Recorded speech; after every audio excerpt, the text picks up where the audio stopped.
욥기 오늘 40장은 하나님께서 자신의 지혜로 세상을 창조하시고 능력과 섭리로 만물을 다스리신다는 것을 욥에게 확정시켜 주신 38장과 39장의 결론이라고 할 수 있습니다. 먼저 1절에서 2절에서는 하나님께 터집을 잡고 하나님 탓을 하는 욥이 과연 하나님께 항변하고 다툴 수 있는지 대답해보라고 하나님께서 욥에게 촉구하시는 내용입니다. 언뜻 보면 하나님께서 욥을 책망하는 것처럼 보이시지만 사실은 책망이라기보다는 교훈하시는 말씀으로 욥의 무지를 지적하시며 교정시키기 위해서 주신 말씀으로 볼 수 있습니다. 하나님은 터집 잡는 자가 다투겠느냐라는 식의 수사 의문문의 형식을 통해 욥이 아무리 지혜롭고 순전하다고 하더라도 결코 하나님과 항변하고 싸울 수 없는 자임을 강조하시면서 동시에 욥에게 맹목적인 그런 순종을 요구하시는 것이 아니라 자발적인 순종을 이끌어내시기 위한 하나님의 지혜의 방편으로 질문을 하신 것입니다. 하나님은 욥의 문제가 무엇인지 누구보다 잘 알고 계시지만 책망이나 문책 대신 질문을 통해 욥이 스스로 생각해보고 또 스스로 깨달을 수 있도록 이끌어 가시는 모습을 볼 수 있습니다. 이것이 바로 하나님과 욥의 친구들의 다른 방식이라고 할 수 있습니다. 하나님의 이런 방식은 하나님께서 욥을 누구보다 잘 아시고 사랑하시기 때문에 취하신 방식이라고 할 수 있습니다. 옳고 그름보다 더 중요한 것은 사랑이라는 전제가 있느냐 없느냐 하는 것을 잘 보여주신 것입니다. 오늘 우리에게도 사람을 대하는 방식에 사랑이라는 전제가 포함되어 있는지 돌아보아야 할 것 같습니다. 3절에서 5절은 하나님의 질문에 대한 욥의 대답으로 욥은 자신이 비천하기 때문에 대답할 말이 없고 입을 가릴 수밖에 없고 다시는 대답하지 않겠다고 말합니다. 비천하다에 해당되는 히브리어 칼날은 가볍다, 작다, 경멸하다, 쉽다 이런 뜻을 지닌 단어인데 여기서는 보잘것없고 무가치한 존재라는 그런 뜻으로 사용이 되고 있습니다. 욥은 하나님의 능력 앞에서 자신의 무지를 깨닫고 과거에 자신이 가졌던 경솔함과 자기 합리화에 대한 그 부끄러움 앞에서 손으로 입을 가리며 자신이 감히 하나님 앞에서 입도 번긋할 수 없는 존재이며 하나님 앞에 도저히 설 수 없는 비천한 존재임을 드러내는 장면입니다. 하나님 앞에서 자신이 정말 보잘것없고 무가치한 존재라는 것을 아는 것이 바로 지혜이고 또 피조물이 마땅히 취해야 될 태도라고 할 수 있습니다.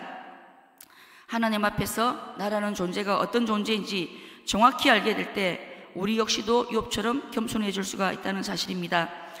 오늘 우리는 하나님 앞에서 피조물이라는 우리의 그 위치를 정확하게 알고 있습니까? 우리의 위치를 제대로 아는 것이 바로 겸손이라고 할 수 있을 것입니다. 그리고 6절에서 9절에서는 하나님께서 욥에게 새로운 질문을 하십니다. 너가 내 공의를 부인하려느냐? 너가 너의 의를 세우려고 나를 악하다 하겠느냐? 여기서 부인하다의 원래 의미는 깨뜨리다, 취소하다, 폐기하다는 뜻입니다. 즉 욥이 하나님께서 결정하신 그 판결 행위를 취소하기 위해 또 취소하거나 폐지시킬 수 없음을 역설적으로 표현한 것입니다. 비록 욥의 주장처럼 욥 자신에게 불의가 없다고 하더라도 부당하게 내려진 형벌이라고 할지라도 그것이 하나님께로부터 비롯된 것이라면 부인할 수 없다는 말입니다. 왜냐하면 하나님의 결정은 욥의 그 무죄를 증명해 주시기 위한 것이 아니라 하나님의 공의에서 비롯된 하나님 자신의 결정이기 때문입니다.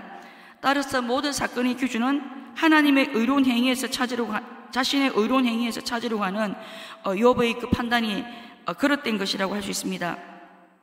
그리고 하나님의 의를 악하다고 하겠느냐 질문하신 것은 욥이 자기의 무죄성과 의로움을 입증하기 위해 하나님의 행사를 비난하거나 의심할 수 없음을 의미하는 것입니다. 사실 욥이 이 땅에서 도덕적으로 또 종교적으로 무엄하다 할지라도 그의 순전성과 하나님의 공의로운 계획과는 서로 양립할 수 없는 것입니다. 세상을 통치하시는 하나님의 섭리는 인간의 행위와 사고에 제한받지 않으시며 하나님 자신의 영원하시고 궁극적인 뜻에 따라 이루어지고 있는 것입니다. 따라서 욥이 자신의 의로운 판단을 절대적인 근거로 삼는 것은 하나님을 불의하다고 말하는 것과 같고 하나님께 대한 또 다른 교만이 될 수 있습니다. 우리는 어떻습니까? 자신의 의로움을 주장하기 위해 욥처럼 하나님의 의를 문제 삼거나 다른 사람들을 악하게 몰아가고 있지는 않습니까? 나의 의로움은 공의의 하나님께서 반드시 드러내시고 나타내시기 때문에 나의 의로움을 드러내기 위해 자칫 누군가를 희생양으로 삼으려고 하는 악에 빠지지 않도록 조심해야만 합니다. 하지만 욥은 자신이 받는 고난으로 인해 하나님을 반역한 것이 아니라 다만 자신의 그 고난의 원인을 잘 몰라서 하나님께 반문한 것으로 볼 수 있습니다. 원인을 알고자 하는 의심이기 때문에 사실은 정직한 의심이라고 할 수 있습니다. 사실 진리를 탐구하기 위한 의심은 신앙을 추구함에 있어서 필요한 과정이라고 할 수 있습니다.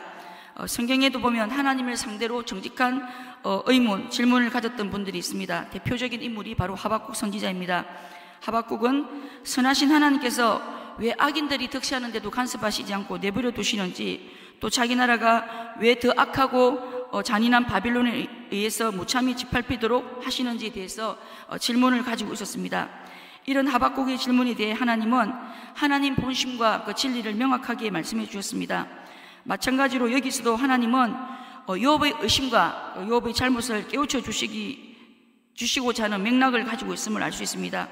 욥의 고난도 하나님께는 이유가 있는 고난이며 하나님을 더 알고 경험하게 하시려는 목적을 가지고 있음을 알 수 있습니다.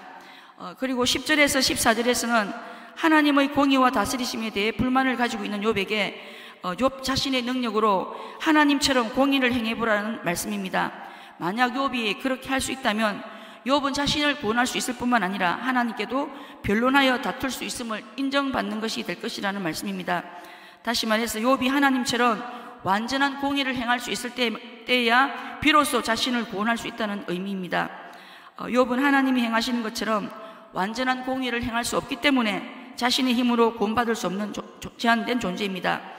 따라서 이 말씀은 근시안적이고 연약한 시각과 판단력을 소유한 인간은 하나님의 공의와 주권적 섭리에 대해서 이의를 제기할 수 없는 존재라는 사실을 강조하기 위한 그런 역설적인 표현이라고 할 수 있습니다.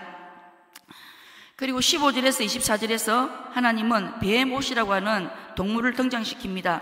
베헤못은 학자들에 따라 조금씩 해석이 다르지만 하마와 소, 코끼리처럼 거대한 몸집을 가진 짐승으로 신화적인 동물로 보는 견해들이 있습니다.